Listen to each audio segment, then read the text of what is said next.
Hey, what's up, people?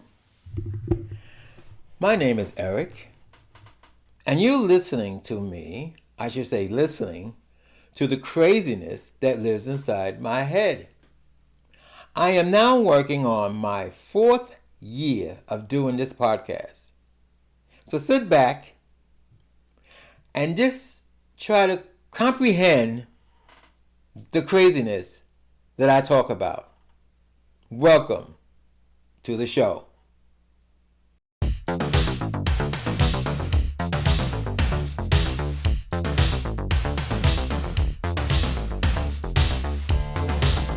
The name of this podcast is I'm Retiring Part 1. I think it got 4 parts. I'm not yet sure. I didn't do all the podcasts yet, but this is Part 1. And I'm retiring. I gave in my 3 weeks notice 3 weeks ago. So I'm officially retired. Yes, I'm 71 years old and officially retired. And I was thinking about, and I mentioned this to a couple of friends of mine, about talking about the jobs I had in my life, because all those jobs that took out the taxes for my Social Security, right? So all the Social Security stuff that I've been paying for 50 some years. And I hate when Congress talk about an entitlement. It's not an entitlement. I work hard for my Social Security. And I want to talk about in Part 1 the jobs I had when I was in high school and junior high school. Because my retirement is a well-earned retirement. So let's start off. I was in junior high school. I was 13 years old, and I told my mother I wanted a mohair suit. That was the how you say, the thing of the 60s. For some reason, everybody wants a mohair suit. And I want a mohair suit. And that's what my mother said. I was 13 years old.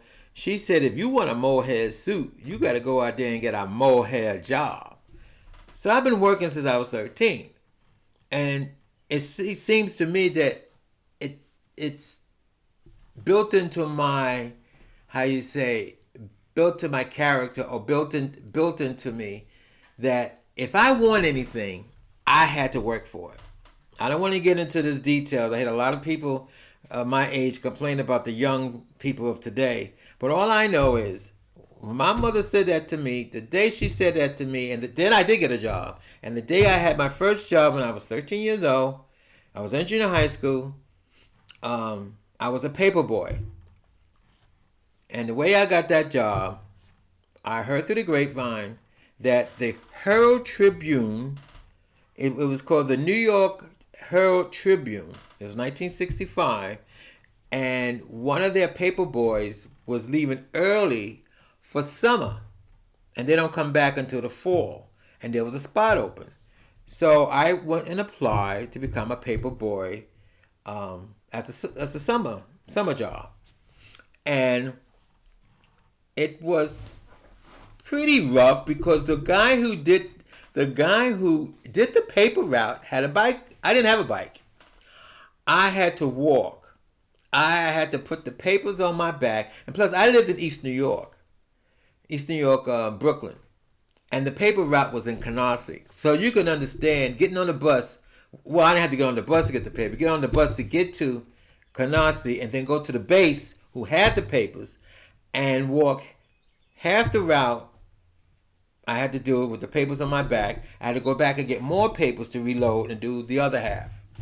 So I didn't have a bike. The kid who had a bike, he put all the papers on his bike and just took off and did the route. And I'm only bringing this up because my mother said to me, if you want something, you go out there and you work and you get it. And I wanted a mohair suit, so I went and got a paperboy job. And when the paperboy came back from summer camp, and now we're back in school. That's what I did all summer. Now we're back in school. It's fall, and I was doing it. Actually, I don't know if I did it in the day. I know I did it on weekends. I know I did Saturdays and Sundays. My only experience being that this is partly gay show. My own experience at 13 years old, I went to this. Mind you, I've been going to this guy's house all summer with his newspaper, and I usually just ring the bell, leave the paper, and go. Well, this time the guy had a note on the door because he has to pay, because they pay me, because if I didn't get the money, I had to pay the base. What money? They're supposed to pay me the money. Usually at the end of the week. So it was a Saturday. He had to pay. He put a note on the door to ring, to ring the bell, and I guess to wait for him. So this is one of my, I think I'm just saying my first gay experience, but for me it was gay. I did that. I rang his bell. He opened the door, stark naked. Now he knew I was coming. He knew I was coming because he left a note there. So stark naked. Interesting. And actually, if you want to know the truth, that's the first time I saw a grown man penis, if you say. I never saw one before. That was the first time. Shocked the hell out of me. Oh my God. Wasn't bad, by the way. Anyway, so that was my first job. My second job, still in junior high school, I was a delivery boy for a pharmacy on 23rd Street. I did that after school. My grandmother, oh no, it was my Aunt Emma. She used to work for this family. She was a maid, worked for this family. She heard that I needed, looking for an after school job so I can buy my mohair suit. So she had asked her boss, who had a pharmacy on 23rd Street. He was a pharmacist. He had a drugstore. And I went there and I was a delivery boy. And as a delivery boy, I deliver drugs, which I did, well, pharmaceuticals, same thing, right? Drugs to the neighborhood, people in the neighborhood, okay? So my experience with there, that was very interesting. The pharmacist, well, let's be honest. The pharmacist, he was married. I think his wife did the cash register, but what she didn't know, she might have known, but she didn't want to acknowledge she knew that him and I was fooling around in the back while he's mixing the drugs. He had me fool around play with his penis, and I did that because if I did that, he gave me extra money. So what the hell? When you're in your teens, I'm trying to buy a mohair suit. I mean, he wanted to give me extra money just to play with it. Hey, what the hell? Which I did. That didn't last long. I think I got scared and I got tired. What I did, I told a friend of mine in school about it. I forgot his name. I told him because I told him I didn't want to do it anymore. It was kind of let's be honest. I was in when you're at that age, when you're a teenager, you don't know if you're this way or that way. And I just really got tired of playing with his penis every time. It was after school. Every time after school. I really regretted it. I didn't want to play with his penis. I mean, even though I got extra money. So I told a friend of mine that I went to school with, and to make a long story short, he got the job. And I did question him about it after two or 3 months. He was working there, and I did question him about it, but he said, "No, nothing's happened." I didn't say about anything about playing with his penis. I just told him when he went for the job that the guy was really, out there. I didn't say what he was. I just said, well, he's a little off. But he claimed nothing like that happened, but I suspect he was doing it. If he's gonna pay me money to play with his penis, I'm quite sure he paid my friend money to play with the penis. Anyway. Then I had a summer job. Now we get into high school. I think it was my first year of high school. And this is my grandmother was a maid, and her boss had a newspaper. One of those back in the 60s. I think they might still have it. They had a lot of neighborhood newspaper. It was a neighborhood newspaper called Palmetto News. It was in Queens. And I worked there for the summer. It was very boring. All I had to do was when the trucks come in with the newspaper, whatever newspaper that they didn't get to sell or leave, I was supposed to log it in as unread, and then I have to log in that, and I have to log in all the papers for the week or for the day that didn't get read or came back, for recycling. And that was it. Just keeping records, recycling papers and, you know. That was for the summer. It was boring. But I still didn't get enough money for my mohair suit. So anyway, now we're going into, I'm older now. I think I'm 17 years old. And my next summer was a summer job. I didn't work after school, but this was another summer job the following year. It was the Ridgewood Savings Bank in Ridgewood, Queens. I worked there. It was okay. I think it was like a stock boy. I was a stock boy, and I did some printing from bank printing. They had a printing press in the base. I worked in the basement, and I did printed some stuff, and basically was a stock boy. And if you really want to know what's the lowdown with that, well, when you're 16 or 17 years old, you're quite horny. I mean, I used to take a break, and every time I took a break, I'll go in the bathroom in the store and masturbate. Anyway, I digress. So now, my other job, I'm still in school. I'm still in school. I think it's I got here in 1968. I worked for the IRS. Now, what was interesting about that was a summer job. I worked for the IRS as a summer job. And what they did in the summertime was very interesting. This is the way it was done then. I don't know how they do it now.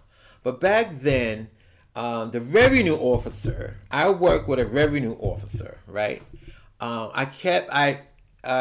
he does whatever he does that day, the next day, it's the next day, and I file away whatever cases he was working on. I file away his cases, and whatever he was working on. I just worked the file.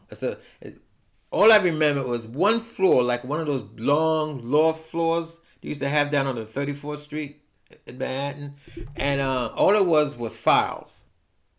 There was drawers all over the place, just files.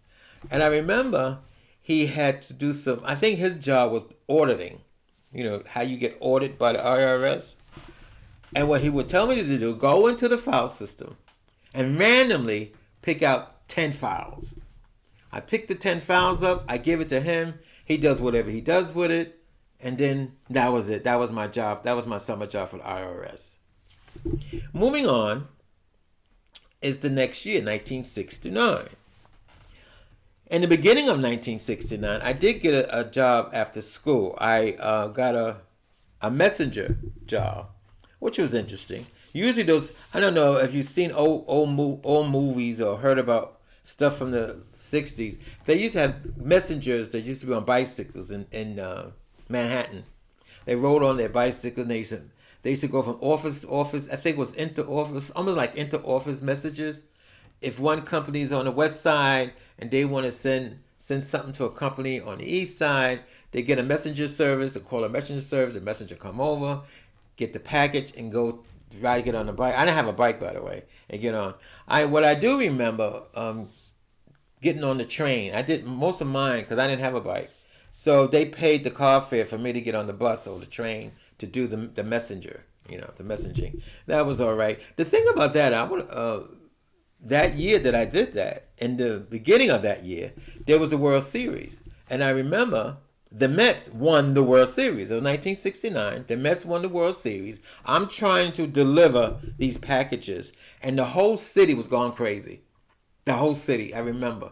It was one big party in Manhattan because the Mets won the World Series. That was 1969. That was the fall of '69. In the fall of '69, at the same time, I did take a test for the post office. My dad worked in the post office. My aunt worked in the post office. I have a lot of friends worked in the post office. And the post office allow you to work as you're still going to school. Because you had to be 17 years old to work in the post office. So I was 17. I was going on 18. So I didn't know till after I worked at the messenger, I got a letter saying I passed the test. So I started working for the United States Post Office. After school, I worked weekends, and then I graduated. By the time I graduated in June when I was 18. Since you had to work there for a year, September or October made a year of 1970 that I worked there, and I became a regular clerk. So I was a substitute clerk for a year. Then I became a regular clerk for a year. And then I was out of school, and now I was starting my adult life working. I worked my whole teenage life. In 1970, I started working my adult life working. And that would be, I'm retiring part 2, part 3, and part 4. I hope you enjoy this, I don't know what you call it. But anyway, my name is Eric, and thank you for listening to the craziness that lives inside my head. The journey that began in 2018 continues into the 2040s. Dr. Fernandez has found a way to infuse the God particle into the DNA and genes of a hybrid human. All that is left is extracting these DNA cells from the hybrid human.